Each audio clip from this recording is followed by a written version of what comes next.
Marley was dead, to begin with. There is no doubt whatever about that.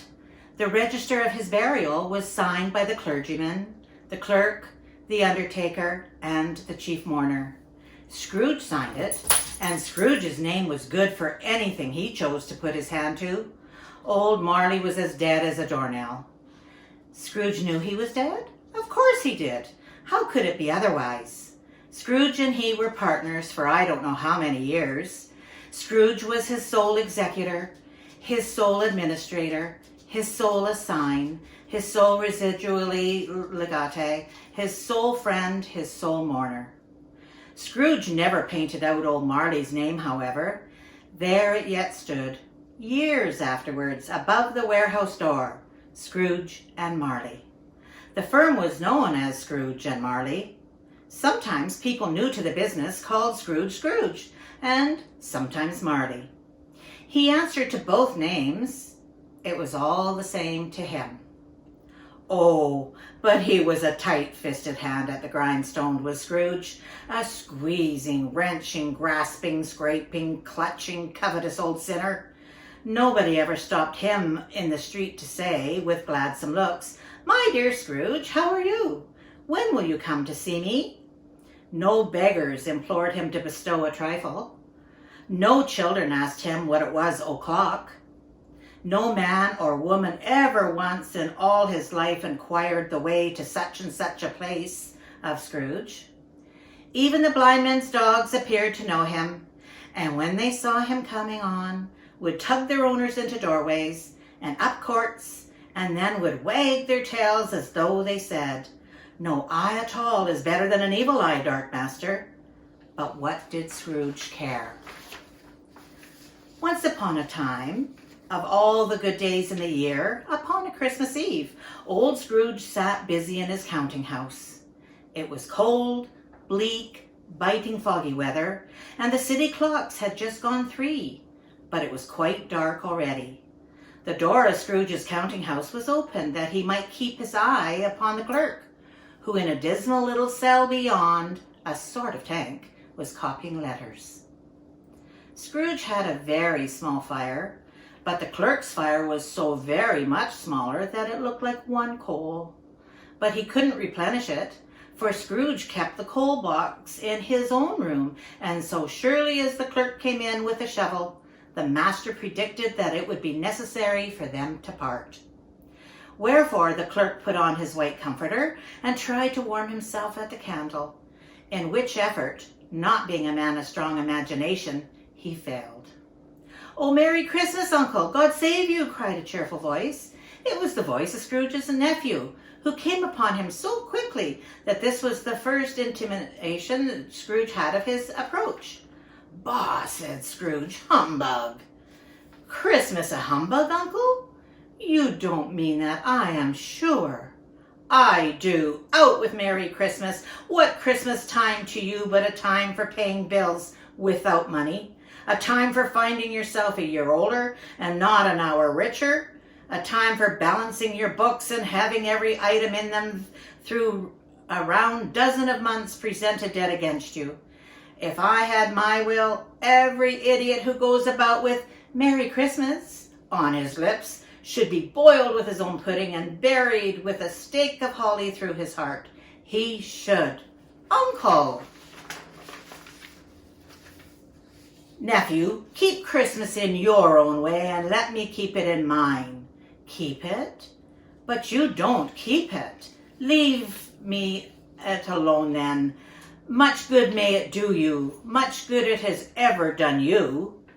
"There are many things from which I might have derived good, by which I have not profited, I dare say, Christmas among the rest. But I am sure I have always thought of Christmas time when it has come round, apart from the veneration due to its sacred origin, if anything belonging to it can be apart from that, as a good time, a kind, forgiving, charitable, pleasant time, the only time I know of in the long calendar of the year, when men and women seem to be by one consent to open their shut-up hearts freely and to think of people below them as if they really were fellow travelers to the grave, and not another race of creatures bound on other journeys. And therefore, uncle, though it has never put a scrap of gold or silver in my pocket, I believe that it has done me good and will do me good, and I say, God bless it. The clerk in the tank involuntarily applauded. Let me hear another sound from you, said Scrooge, and you'll keep your Christmas by losing your situation. You're quite a powerful speaker, sir, he added, turning to his nephew. I wonder you don't go into Parliament. Don't be angry, uncle. Come, dine with us tomorrow. Scrooge said that he would see him. Yes, indeed he did. He went through the whole length of the expression and said that he would see him in that extremity first. But why? Cried Scrooge's uncle. Why? Why did you get married? Because I fell in love. Because you fell in love, growled Scrooge, as if that were the only one thing in the whole world more ridiculous than a Merry Christmas. Good afternoon. Nay, uncle, but you never came to see me before that happened. Why give it as a reason for not coming now? Good afternoon. I want nothing from you. I ask nothing of you. Why cannot we be friends? Good afternoon. I am sorry with all my heart to find you so resolute. We have never had any quarrel to which I have been a party, but I have made the trial in homage to Christmas, and I'll keep my Christmas humor to the last. So a Merry Christmas, uncle. Good afternoon. And a Happy New Year. Good afternoon. His nephew left the room without an angry word, notwithstanding. The clerk, in letting Scrooge's nephew out, had let two other people in. They were portly gentlemen, pleasant to behold, and now stood, with their hats off, in Scrooge's office. They had books and papers in their hands, and bowed to him. Scrooge and Marley's, I believe, said one of the gentlemen, referring to his list. Have I the pleasure of addressing Mr. Scrooge, or Mr. Marley? Mr. Marley's been dead for these 7 years. He died 7 years ago, this very night. At this festive season of the year, Mr. Scrooge, said the gentleman, taking up a pen, it is more than usually desirable that we should make some slight provision for the poor and destitute, who suffer greatly at the present time. Many thousands are in want of common necessaries. Hundreds and thousands are in want of common comfort, sir. Are there no prisons? Plenty of prisons, but under the impression that they scarcely furnish Christian cheer of mind or body to the unoffending multitude. A few of us are endeavoring to raise a fund to buy the poor some meat and drink and means of warmth. We choose this time because it is a time of all others when want is keenly felt and abundance rejoices. What shall I put you down for? Nothing. You wish to be anonymous? I wish to be left alone. Since you ask me what I wish, gentlemen, that is my answer. I don't make merry myself at Christmas, and I can't afford to make idle people merry. I help to support the prisons and the workhouses. They cost enough, and those who are badly off must go there. Many can't go there, and many would rather die. Well, if they would rather die, they'd better do it, and decrease the surplus population. At length the hour of shutting up the counting-house arrived, with an ill-will Scrooge dismounting from his stool, tacitly admitting the fact to the expectant clerk in the tank, who instantly snuffed his candle out and put on his hat.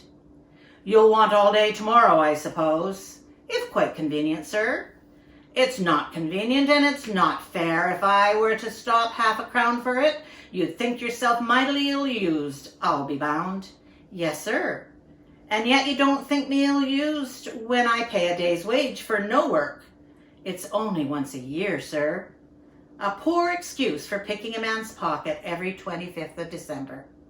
But I suppose you must have the whole day. Be here all the earlier the next morning. The clerk promised that he would, and Scrooge walked out with a growl. The office was closed in a twinkling, and the clerk, with the long ends of his white comforter dangling below his waist, for he boasted no great coat, went down a slide at the end of a lane of boys 20 times in honor of it being Christmas Eve, and then ran home as hard as he could pelt to play a blind man's violin.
Scrooge took his melancholy dinner in his usual melancholy tavern, and having read all the newspapers and beguiled the rest of the evening with his banker's book, went home to bed.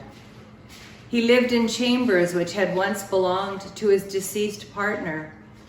They were a gloomy suite of rooms in a lowering pile of building up a yard.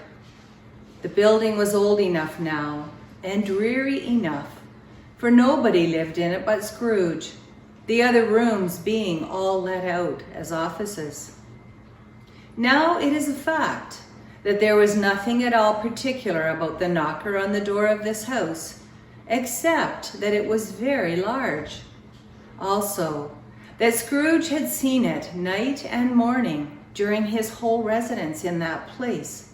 Also, that Scrooge had as little of what is called fancy about him as any man in the city of London.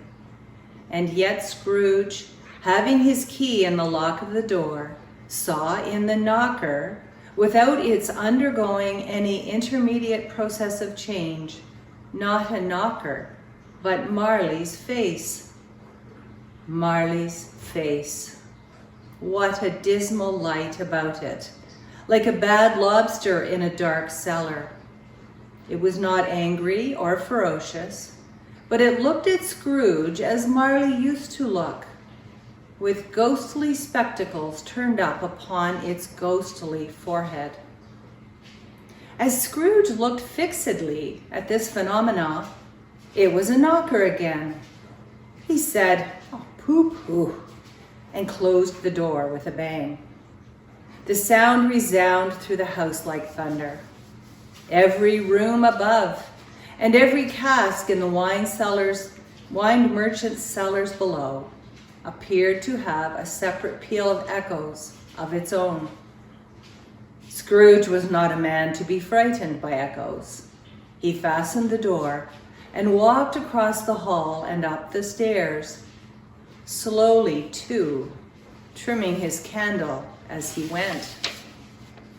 Up Scrooge went, not caring a button for its being very dark.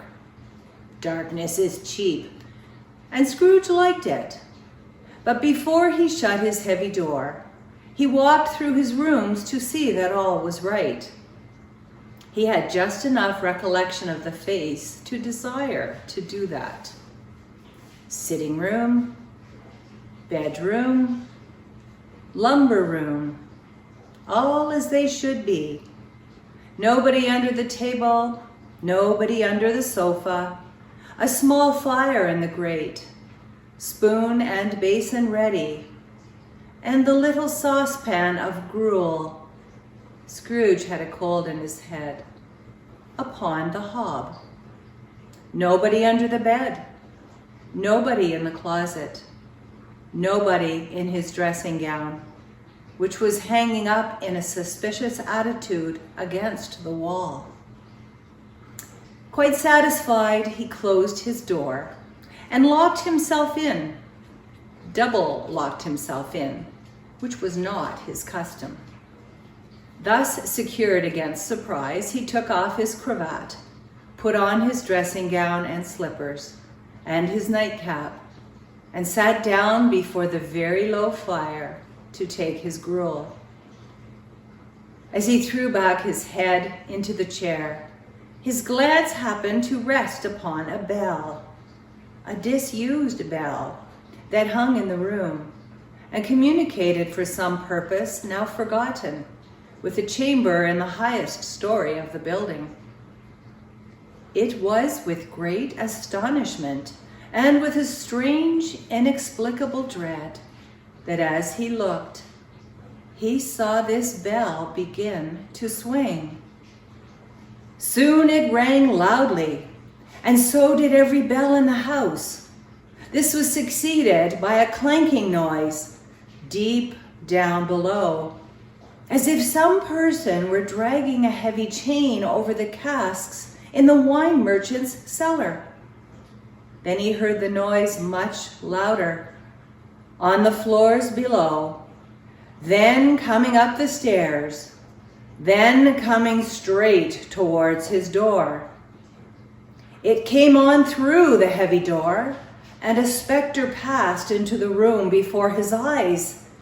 And upon its coming in, the dying flame leapt up, as though it cried, "I know him, Marley's ghost." The same face, the very same. Marley in his pigtail, usual waistcoat, tights, and boots. His body was transparent, so that Scrooge, observing him and looking through his waistcoat, could see the 2 buttons on his coat behind. Scrooge had often heard it said that Marley had no bowels, but he had never believed it until now. Nor did he believe it, even now. Though he looked the phantom through and through, and saw it standing before him, though he felt the chilling influence of its death-cold eyes, and noticed the very texture of the folded kerchief bound about its head and chin, he was still incredulous. "How now?" said Scrooge, caustic and cold as ever. "What do you want with me? much. Marley's voice, no doubt about it. Who are you? Ask me who I was. Who were you then? In life, I was your partner, Jacob Marley. Can you sit down? I can. Do it then. Scrooge asked the question because he didn't know whether a ghost so transparent might find himself in a condition to take a chair. But the ghost sat down on the opposite side of the fireplace as if he were quite used to it. You don't believe in me. I don't. What evidence would you have of my reality beyond that of your senses? I don't know. Why do you doubt your senses? Because a little thing affects them. A slight disorder of the stomach makes them cheats. You may be an undigested bit of beef, a blot of mustard, a crumb of cheese, a fragment of an underdone potato. There's more of gravy than of grave about you, whatever you are. Scrooge was not much in the habit of cracking jokes, nor did he feel in his heart by any means waggish then. The truth is that he tried to be smart as a means of distracting his own attention and keeping down his horror. But how much greater was his horror when the phantom, taking off the bandage round its head, as if it were too warm to wear indoors, its lower jaw dropped down upon its breast. Mercy! Dreadful apparition, why do you trouble me? Why do spirits walk the earth, and why do they come to me? It is required of every man that the spirit within him should walk abroad among his fellow men, and travel far and wide. And if that spirit goes not forth in life, it is condemned to do so after death. I cannot tell you all I would. A very little more is permitted to me. I cannot rest. I cannot stay. I cannot linger anywhere. My spirit never walked beyond our counting house. Mark me. In life, my spirit never roved beyond the narrow limits of our money-changing hole, and weary journeys lie before me. 7 years dead, and traveling all the time? You travel fast. On the wings of the wind. You might have got over a great quantity of ground in 7 years. Oh, blind man not to know that ages of incessant labor by immortal creatures for this earth must pass into eternity before the good of which it is susceptible is all developed. Not to know that any Christian spirit working kindly in its little sphere, whatever it may be, will find its mortal life too short for its vast means of usefulness. Not to know that no space of regret can make amends for one's life's opportunities misused. Yet I was like this man. I once was like this man. But you were always a good man of business, Jacob, faltered Scrooge, who now began to apply this to himself. Business! Mankind was my business. The common welfare was my business. Charity, mercy, forbearance, benevolence were all my business. The dealings of my trade were but a drop of water in the comprehensive ocean of my business. It held up its chain at arm's length, as if that were the cause of its unavailing grief, and flung it heavily upon the ground again. At this time of the rolling year, I suffer most. Why did I walk through crowds of fellow beings with my eyes turned down, and never raise them to that blessed star which led the wise men to a poor abode? Was there no poor homes to which its light would have conducted me? Scrooge was very much dismayed to hear the spectre going on at this rate, and began to quake exceedingly. Hear me, my time is nearly gone. I will, but don't be hard upon me. Don't be flowery, Jacob, pray. I am here tonight to warn you that you have yet a chance and hope of escaping my fate, a chance and hope of my procuring Ebenezer. Oh, you are always a good friend to me. Thank ye. You will be haunted by 3 spirits. Is that the chance and hope you mentioned, Jacob? I think I'd rather not. Without their visits, you cannot hope to shun the path I tread. Expect the first tomorrow night, when the bell tolls 1. Expect the second on the second night at the same hour. The third upon the next night, when the last stroke of 12 has ceased to vibrate. Look to see me no more, and look that, for your own sake, you remember what has passed between us. It walked backward from him. At every step it took, the window raised itself a little, so that when the apparition reached it, it was wide open, and it floated out through the self-opened window into the bleak, dark night. Scrooge closed the window and examined the door by which the ghost had entered. It was double locked, as he had locked it with his own hands, and the bolts were undisturbed. Scrooge tried to say, "Humbug," but it stopped at the first syllable. And being, from the emotion he had undergone, or the fatigues of the day, or his glimpse of the invisible world, or the dull conversation of the ghost, or the lateness of the hour, much in need of repose, he went straight to bed without undressing and fell asleep on the instant. 'Twas in the moon of winter time, when all the birds had fled, that mighty Dickens managed to send angel choirs instead. Before their light the stars were dim, and wandering hunters heard the hymn. Jesus, your King is born, Jesus is born, in excelsis Gloria.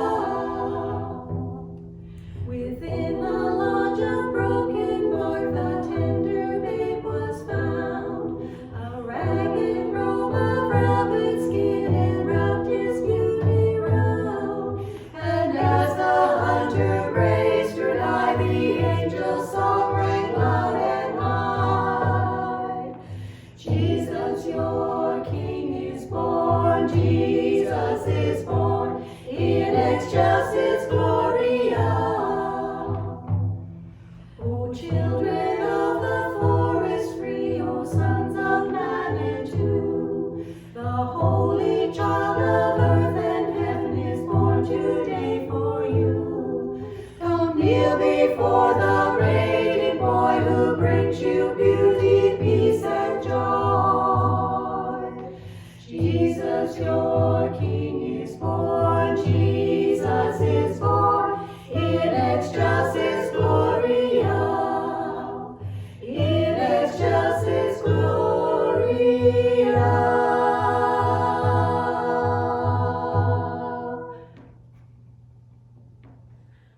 When Scrooge awoke, it was so dark that looking out of bed, he could scarcely distinguish the transparent window from the opaque walls of his chamber, until suddenly the church clock tolled, a deep, dull, hollow, melancholy one.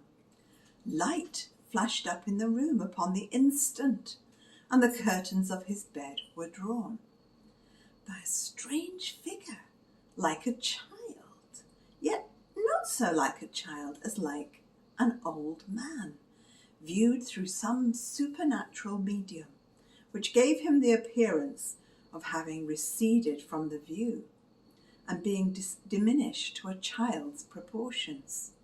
Its hair, which hung about its neck and down its back, were white, as if with age, and yet the face had not a wrinkle in it, and the tenderest bloom was on the skin. It held a branch of fresh green holly in its hand, and in singular contradiction of that wintry emblem, had its dress trimmed with summer flowers. But the strangest thing about it was that from the crown of its head there sprung a bright, clear jet of light, by which all this was visible, and which was doubtless the occasion of its using in its duller moments a great extinguisher for a cap, which it now held under its arm. "Are you the spirit, sir, whose coming was foretold to me?" "I am." "Who and what are you?" "I am the ghost of Christmas past." "Long past?" "No, your past. The things that you will see with me are shadows of the things that have been. They will have no consciousness of us. Rise and walk with me."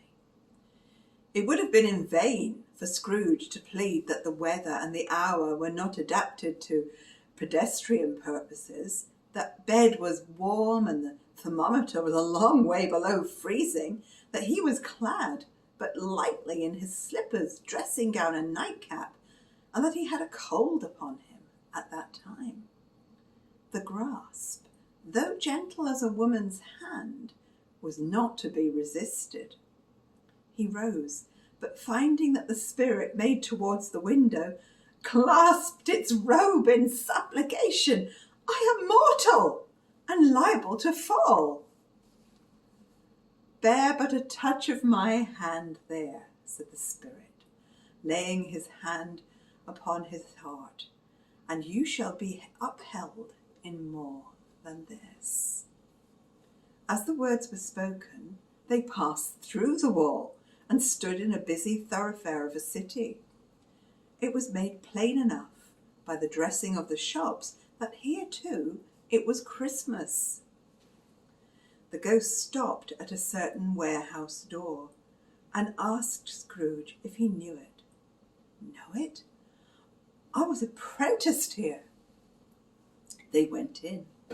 At the sight of an old gentleman in a Welsh wig sitting behind such a high desk that if he'd been 2 inches taller he must have knocked his head against the ceiling, Scrooge cried out in great excitement, "Why, it's old Fezziwig! Bless his heart, it's Fezziwig alive again!"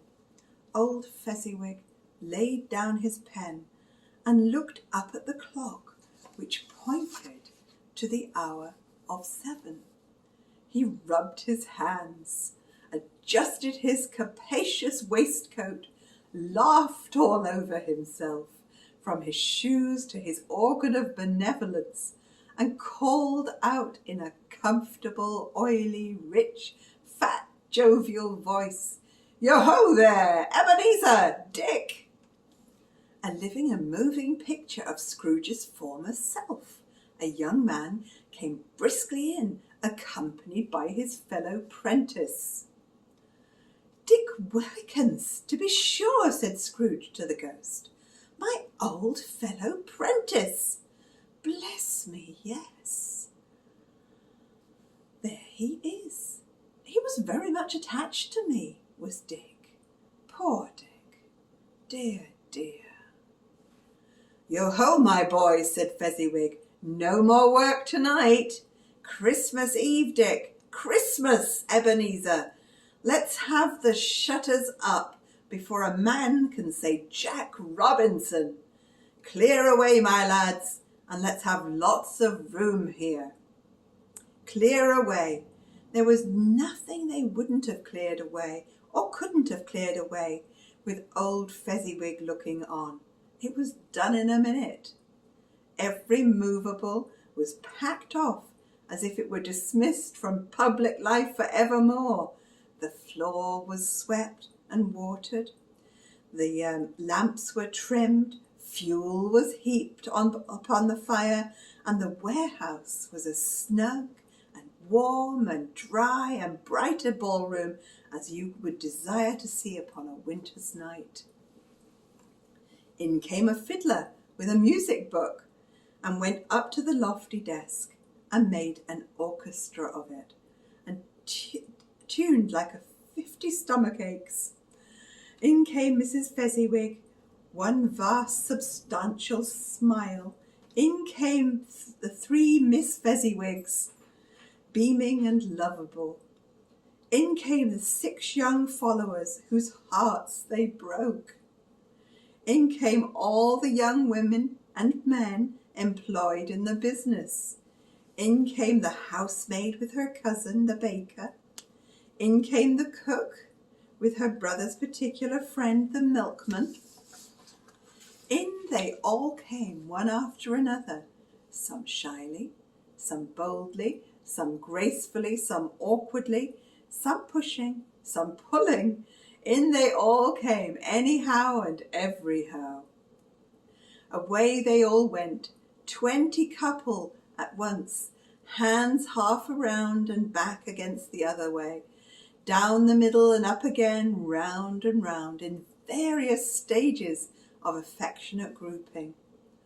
Old top couple always turning up in the wrong place. New top couple starting off again as soon as they got there. All top couples at last, and not a bottom one to help them.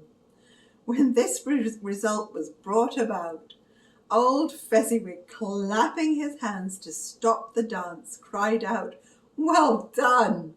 And the fiddler plunged his hot face into a pot of porter, especially provided for that purpose.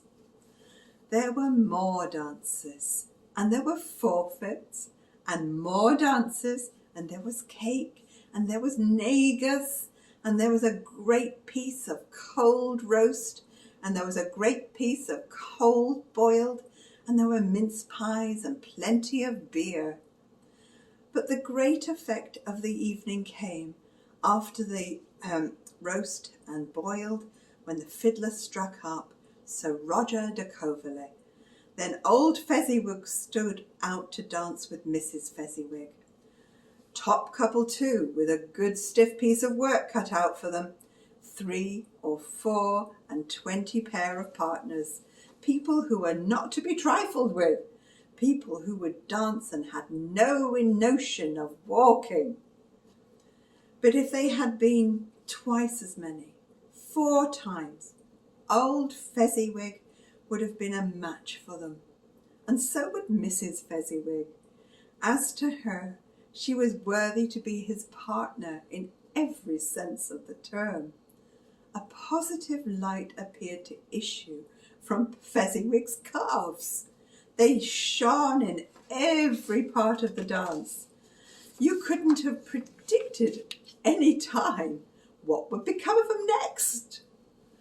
And when old Fezziwig and Mrs. Fezziwig had gone through all the dance, advance and retire, turn your partner, bow and curtsy, corkscrew, thread the needle and back again to your place, Fezziwig cut so deftly that he appeared to wink with his legs. When the clock struck 11, this domestic ball broke up. Mr. and Mrs. Fezziwig took their stations, one either side of the door, and shaking hands with every person individually as he or she went out, wished him or her a Merry Christmas. When everybody had retired but the 2 prentices, they did the same to them, and thus the cheerful voices died away, and the lads were left to their beds. which were under a counter in the back shop. "A small matter," said the ghost, "to make these silly folk so full of gratitude. He has spent but a few pounds of your mortal money, 3 or 4 perhaps. Is that so much that he deserves this praise?" "It isn't that," said Scrooge, heated by the remark, and speaking unconsciously like his former, not his latter self. "It isn't that, Spirit. He has the power to render us happy or unhappy, to make our service light or burdensome, a pleasure or a toil. Say that his power lies in words and looks in things so slight and insignificant that it is impossible to count him up. What then? The happiness he gives is quite as great as if it cost a fortune." He held the Spirit's glance and stopped. "What's the matter?" "Nothing particular." "Something, No. I should like to be able to say a word or two to my clerk just now. That's all." "My time grows short," observed the Spirit. "Quick." This was not addressed to Scrooge or to anyone whom he could see, but it produced an immediate effect. For again he saw himself. He was older now, a man in the prime of life. He was not alone, but sat by the side of a fair young girl in a black dress, in whose eyes there were tears. "It matters little," she said softly to Scrooge's former self. "To you, very little. Another idol has displaced me, and if it could comfort you in time to come, as I would have tried to do, I have no just cause to grieve." "What idol has displaced you?" "A golden one. I have seen your nobler aspirations fall off, one by one, until the master passion, gain, engrosses you, have I not?" "What then? Even if I have grown so much wiser, what then? I am not changed towards you. Have I ever sought release from our engagement?" "In words, no, never." "In what then?" "In a changed nature, in an altered spirit, in another atmosphere of life, another hope as its great end. If you were free today, tomorrow, yesterday, can even I believe that you would choose a dowerless girl? Or choosing her, do I not know that your repentance and regret would surely follow? I do. And I release you with a full heart for the love of him you once were. Spirit, remove me from this place." "I told you these were shadows of the things that have been," said the ghost. "That they are what they are, do not blame me." "Remove me," Scrooge exclaimed. "I cannot bear it. Leave me. Take me back. Haunt me no longer." As he struggled with the Spirit, he was conscious of being exhausted and overcome by an irresistible drowsiness, and further of being in his own bedroom. He had barely time to reel to bed before he sank into a heavy sleep.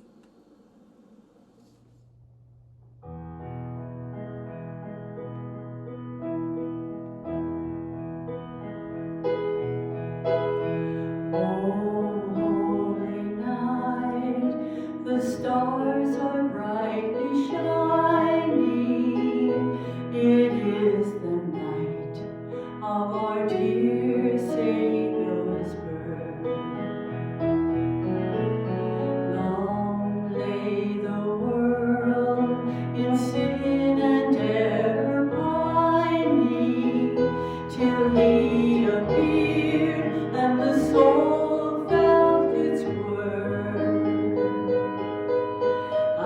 thrill of hope. The weary world rejoices, for yonder breaks a new and glorious morn. All on your knees, oh, hear the angel voices. For night divine, oh, night when Christ was born. Oh, night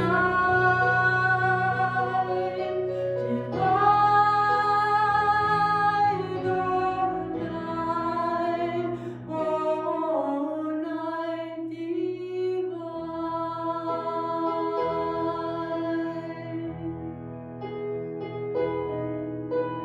Truly he taught us to love one another. His law is love, and his gospel is peace.